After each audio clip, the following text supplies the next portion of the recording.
Good evening, it's the 25th of August, Friday the 25th, last day of the week, and I'm just going to recap my trades for today. On my screen is the MES micros E-mini S&P futures. We've got the daily time frame open, and today was more of a freaky Friday than anything. So on the daily we had this big push down for the last month, and then we had this little bit of a bear flag set up, and then yesterday we had this big sell-off. And what we've got here is a nice bearish engulfing candle which has taken out previous day and the previous day's candle. And looking at today, we came down, we broke the low of this candle, so we look pretty bearish still. Couldn't quite get down to the double bottom, but we retraced back up around 50%. So let's see what our retracement is. Look at that, I said around 50%, it's exactly 50%. There's no coincidences in the market, and there we have it. So exactly 50% retracement. Looking at the hourly chart, we can see this a bit clearer. So where are we? Give us a bit of. So on the hourly chart, we've got, this is yesterday's sell-off, and we put this bottom in, and then today in the pre-market we bounced a little tiny bit, and then we put in a second bottom, a bit of a dead cat bounce, as you can see, and we pulled right back. And as we now know, based on the daily chart, the Fibonacci comes all the way back. Let's just redraw it in a bit more accurate.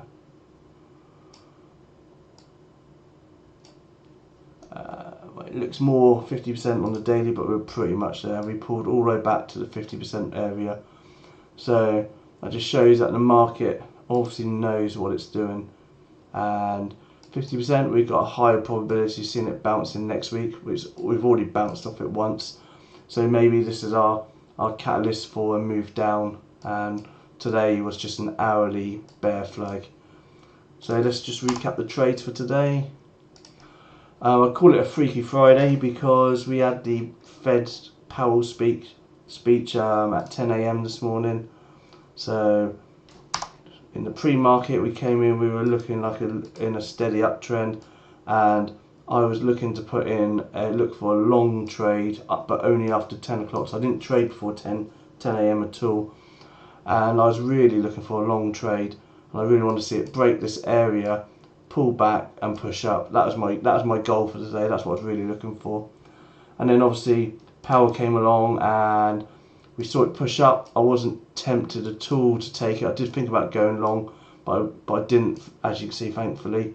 And we pushed down, broke the low of the previous pivot and broke the low of the pre-market as well. And it wasn't until we got to around, I was watching for a trade around this area, and 43.68 I had my eyes on, and that was based on a previous pivot, which was this little double bottom here. Just put the line in.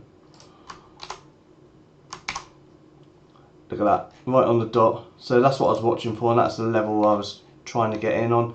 In fact, I didn't see that level myself. I saw it. I saw a level called in one of the trade rooms I had messages pop up for, and so I double checked and I thought, double bottom, that's a good level. So that was actually my entry point. I had only two contracts because it's against, I was going long, which is against this micro trend, and so my first out was when we got to this moving average, and then my next out was at this moving average. So it's a very short trade, and I didn't hold anything, and I really need to work on finding a re-entry as well. In fact, I got out there and I did get back in here, and I did get out there, so overall I was doing okay.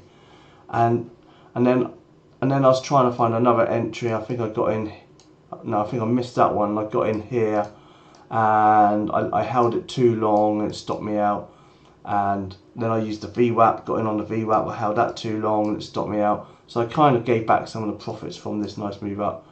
But that wasn't the worst trading for the day. Well, the worst trading came when we're coming up to these levels. I had this as a potential short level, which we talked about in the pre-market, and I didn't handle it very well. I shorted it. I tried to get in on. I was waiting for confirmation rather than take the level, and I was in late, and I ended up stopping myself out. Tried again on confirmation, and I think I did okay at that point, but I didn't hold.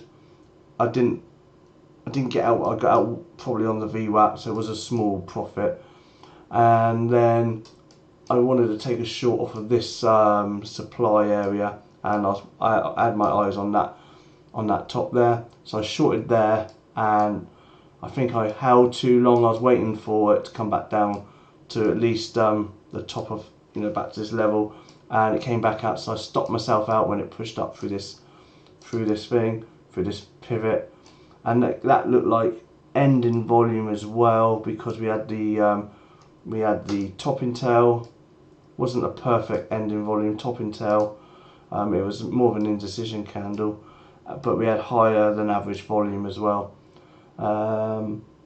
Then we had this low volume candle come in, so it still looked a bit weak, and I waited, and I did go short. I think I went short there as we came back down. I think pulled up, down, short, and I took a very small profit there, and then I tried going short again, I think when it broke down through here, and I did okay. I got out there right at the bottom, and I tried one more short, which was about here, and it went into the post market then, and it got really slow, so I got out for a very small gain. So overall it was more of a break-even day, disappointing day. I need to work better on these trends and trying to identify the uptrend, and just need to stay in these trades and keep. If I kept my runner from down here, that would have been a 300-point move, but that's part of the game I'm working on, just picking up these type of moves. But you can see we only had an uptrend today, and I even said before the market I was only looking for a long, and I had the long as well, and I still ended up break even. So disappointed. I'm going to go away and reevaluate over the weekend. Quick look at NASDAQ, or the Qs. So NASDAQ looks very similar. Powell's speech pushed up and then back down. Look at that. That's the area we identified in the pre-market.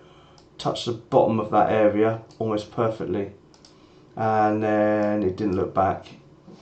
So that would have been a great long. Hopefully someone took that one.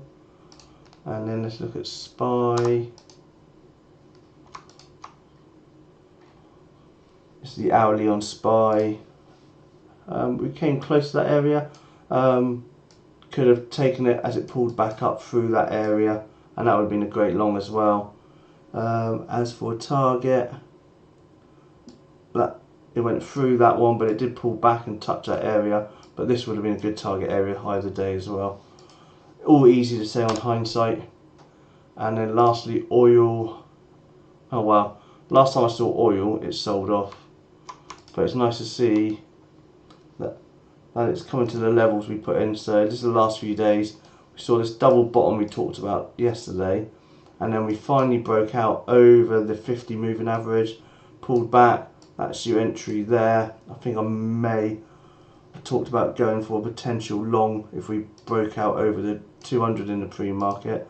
But that's the entry if you're around during London stock exchange hours.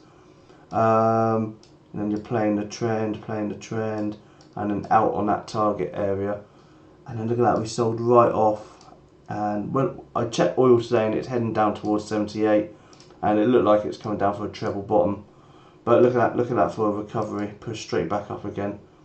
So oil, look at these are the levels we pre-identified, so about 80.14, and oil's come back to that level. It hovered around it, stayed around, faked a fake breakout, pushed down, came back up to that level. So these levels are great, they always work.